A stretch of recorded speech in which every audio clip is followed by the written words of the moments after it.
This is my Chunkman account. With a mere chunk in his possession and a dream in his heart, he began his quest to conquer the vast expanse of old-school RuneScape's landmass. He started his journey from humble beginnings in Lumbridge, but with an arsenal of custom tasks, he has faced and overcome countless challenges. His journey has taken him through the trials of total level grinding, epic quests, mysterious clues, and perilous encounters with fearsome bosses, all in order to unlock new chunks of land. Now halfway through the journey, the road ahead may be paved with even greater challenges, but with each obstacle overcome, he moves closer to his goal. So welcome to the second half of Chunkman DDK. Last episode we only unlocked one chunk as we did a full run through of the Tombs of a Mascot to complete the mini quest into the tombs. Our map then expanded with the last part of Darkmire just east of Barrows. Today we continue with all of the things we are now able to do after unlocking a series of good chunks. With our first completion of Tombs of a Mascot, which went pretty well, I think we could do some more, but I don't think we would be able to do a 150. So that task is a bit off the table. What we do have is 62 combat tasks completed now, so we only need 3 more. And I had a look on what they are for the entry mode, and it's not actually that bad. But we were lacking a little bit in DPS on our magic gear and our melee gear, so I might actually try to fix that before we come back. And in the meantime, we can go and do something else. With the completion of the Grand Tree a little while ago, just before we got the chunk that unlocked the Tombs of a Mascot, with the completion of that quest, we actually can now do the medium achievement diary for the Karamja region. We already have done quite some tasks here just by playing the game. But the reason we needed the Grand Tree is to use the Gnome Glider to travel to Karamja. So let's gear up, get all the things we need, and let's do an achievement diary, which has been a very long time since we have done one. One of the tasks is to use the Gnome Glider to get to Karamja, so that's why we're here in Al-Kharid, because this is pretty much the easiest way to get to a glider. But I think it's Ganges, right? And now we actually have a decent way of getting to the Gnome Stronghold instead of each time having to use the balloon system. But for now, let's go to Ganges for one task completed. Then let's charter a boat a bit further on the shipyard. And I think the easiest is to go to Musa Point. It's only 200 coins. Okay. And that's another medium task completed. And then if we tease the Horned Grok, jump over the spiked pit. And he of course jumps over as well. There we go. Trapped a Horned Grok for another medium task completed.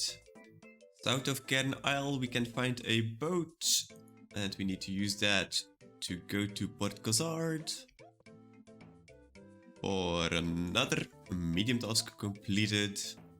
If we talk to Safta Doc, give him a gout tuber and some jade together with some trading sticks, we can request a jade machete, and there we go.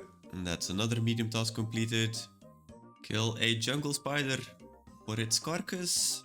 Put it onto an arrow shaft to have a spider on a shaft. And then cook that onto a fire for another medium task completed. And then a little bit of mining later. The second one, we got an uncut red topaz for the last medium task in the Karamja area, which means we have completed the Karamja medium diary. Let's go and collect our reward. From Pirate Jackie the Fruit, we get the Karamja Gloves 2, an antique lamp. We will get 10% additional agility experience earned from all the obstacles in the Brimhaven agility arena here. And we will be able to use the stepping stone in Shiloh Village. If we have 77 agility, which we do not have yet, which is still 9 levels away. So not that useful just yet. And that lamp is going directly into Herblore, another 5000 Herblore experience. Still a long way to go, but it's nice to have 5k free Herblore XP. If we then look at the hard tasks, we can pretty much do everything except for a couple where we need Legends quests. So for that we will still have to wait, but otherwise we're actually fairly close to being able to complete this as well. But either way, this was the medium Karamja diary completed, which is also a task completed. So let's go to our spreadsheet, finish it over there and pick another chunk. It's been a while, but we finally completed our next achievement diary. The Karamja medium is now completed. That was our 9th in total, and that brings us up to 280 landmass chunks in total now. And then back to our map. The last chunk we unlocked was the one just next to Barrows, the last part of Meyerditch. All the rest was already unlockable or unlocked, so it doesn't really change much. We are now at 73 selected chunks, so we are actually going down in the possibilities. We've gotten a lot of good chunks lately. Let's see if we can get another one or if it's just something that will not affect the account much. Let's pick a chunk. Oh, okay, we get Waterbird Island. That's DK's unlocked if we get to the Fremenuk province. So we need these 2 chunks to actually get in here, and then we can use the ship. I think it's over here or here, not really sure. So with a couple more chunks, this will be very important. But for now, it doesn't really change much on what we can do. For our next chunk, I really would like to get some more TOA runs in and do some more of the combat tasks related to them. We are currently 62 combat tasks completed, so we need 65 to get another chunk. And if we look to what we can do on the entry mode, we only have 4 left. The next tasks are to complete it 25 times, which will take quite a bit of time. But then we have completed tombs at level 50, which would also unlock a possibility for us to get a purple item, a purple chest. So either the Fang or the Lightbearer, and the Fang would be amazing on this account. Definitely this early on. And then the other one is to get up to level 100, which might be a bit difficult, but who knows, we can actually do it. And then last one is to actually complete it 50 times if we cannot complete it on the raid level 100. So let's hope this actually works. And for the rest, I'm just going to do a little bit of a different approach. I'm going to take the whip with us to hopefully have some more DPS than with the Keris. And for our magic, I don't think we have many options there. We already have a full switch. So I guess we'll have to tank all the damage and hope we actually hit a little bit better than we did last time. But let's see. First thing I'm going to do is to do a raid level 50, see how that goes, and hopefully we can complete it pretty quickly. And there we go! That's a raid level 50 completed. This was really difficult with the magic phases on the wardens because we really don't do much damage with our spell, which I really don't understand because it's a blood spell, so I'm not sure how we can improve here. And on the other hand, our melee setup went a little better with the Abyssal Whip, but we still had to take a bit of damage with the DPS check from Akka. So I'm not sure if we would even be able to do a level 100 raid yet. But for now, that was combat task 63. Let's see what loot we are going to get for this raid. I'm really hoping for one of the Keris gems or the Thread of Lidness to upgrade our rune pouch. Let's see. We get just some general items. Snapdragon seeds are pretty good. Rubies also really good to replenish our ruby bolts. And some raw manta rays are all pretty fine.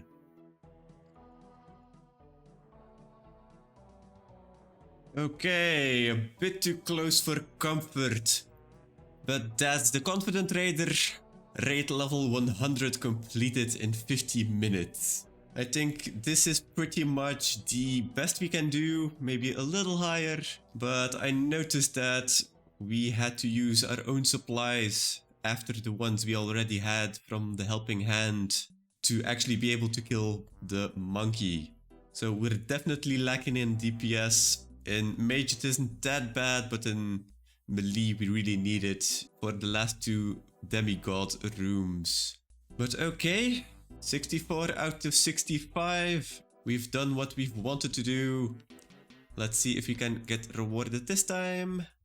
Still a white light, which is normal. And we get... ooh, Death Runes, Raynar Seeds and Dragon Stones. That's actually really good. Valued at almost 500k, wow. That's actually a really good chest for a level 100 raid. No thread just yet, but I'm happy we actually managed to do the 100. I wasn't really sure if it was going to be possible, but we did it in one try without actually dying, so I'm really happy about that. For the last combat task, I don't think I'm going to go to 25 total completions for entry mode for the last task, just because this is probably going to take way too long and we won't be able to get to 150 anyway, so I don't really see the point in going to 25 now. It would be great to get the thread though, but we can do that at a later time.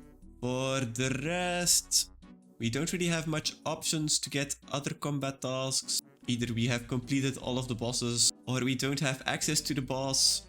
So what I'm thinking about is to go to one of the wilderness bosses. We could get our 1 KC Vettian and then go for another 8 kills to get to the 10 KC milestone. That would complete 2 tasks in one go. But I need to find a team that can carry me a little bit here. Otherwise we have Venenatis, which is probably the better option, where we just need 9 more kills and we can do this at Spindle. So I think this is going to be the play to get our 65th combat task completed. And there we go, 10 Spindle kill count for the Venenatis Adept combat achievement. Let's pick up our loot and let's get out of here. I opted to go for the Whip plus Dragon Defender this time instead of the Dragon 2H because this is just more consistent damage and it doesn't fuck up when we want to use our mithril darts with the speed and such. This was actually quite enjoyable. Getting a wall though, not that fun. For the loot we've gotten 10 spindle kill count. Just a general amount of things where these red spider's eggs are really good. So that's already 500, so that's 2 drops. And we didn't encounter any PKers, so that was also pretty good. I might actually go for another 40 kill count somewhere in the near future. But for now, because we got the combat achievement, we are now at 65. So that's another task completed. Let's finish it on our dashboard and then let's see what chunk we are going to get. Another fairly quick task. We got another 5 combat tasks. So that's 65 combat tasks completed. That's now 13 combat achievement tasks done in total and 281 landmass chunks unlocked in total. And then back to our map. The last chunk we unlocked was the Waterbird Island, which is currently not usable, but it will be very important in the future, hopefully the near future. We can now unlock one more water tile and some piece of miscellanea, which wouldn't be all that great. But let's hope we can get the part of the Fremnek province first, so we can actually get to the Waterbird Island. We've been having very nice luck lately on the chunks. Can we continue? That is the question. Let's pick a chunk. Okay, that's a part of the ice pot, which we will need for desert treasure. But we first of all need Trollheim, so we can do Troll Stronghold quest. So nothing really changes here, but we're getting closer and closer to be able to do desert treasure, which is a very good thing, because ancient magics will be amazing for the account. But currently that doesn't really do much. As we have unlocked Vetjen's Rest a little while ago, I think it's just about time to get that chunk out of the way by getting 1 KC and then see what kind of chunk we get afterwards. So this is the gear. We're pretty much just hoping to get as much prayer bonus as we can and using the Dragon 2H sword because the damage doesn't really matter, because we just need to get 1 hit in and the rest will be done by the team. We're going with the 3-man. So let's go to the cave, Vetjen's cave, and let's kill him. The trick to killing Vetjen is pretty much the same as with Galvarian. It has 2 phases you need to kill, and each time at half health it summons skeletal hellhounds and he's immune while they are alive. The only difference is the amount of hellhounds. There are 2 per person in the cave compared to the maximum of 2 at Galvarian. And that's the kill already. That was very fast. We didn't even lose that much prayer points. 1 KC Vetjen and a rune pickaxe for our troubles. While we do have the supplies, we might as well keep continuing, so let's just do that. And there we go, back to safety. We got up to 3 kills. We got some nice loot, a rune pickaxe, some blood runes, some coins and some blighted super restores, which are always going to be useful in the wilderness. But 1 KC Vetjen was fairly easy, and I think we might actually be able to do this by ourselves instead of in a team. So I might actually try this solo the next time we go there. But for now, that was the 1 KC Vetjen completed. Let's complete it on our spreadsheet and then let's see which chunk we are going to get. 1 easy boss kill later, we have killed Vetjen for the first time.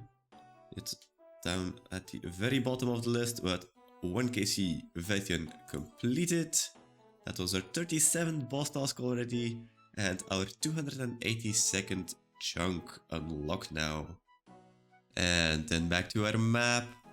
The last chunk we unlocked was part of the ice pot, and now we have a possibility to unlock more of the Trollwise mountain, but let's hope for the Trollheim chunk first so we can actually get there. And then let's see which is going to be the newest edition of our map. Let's pick a chunk. No.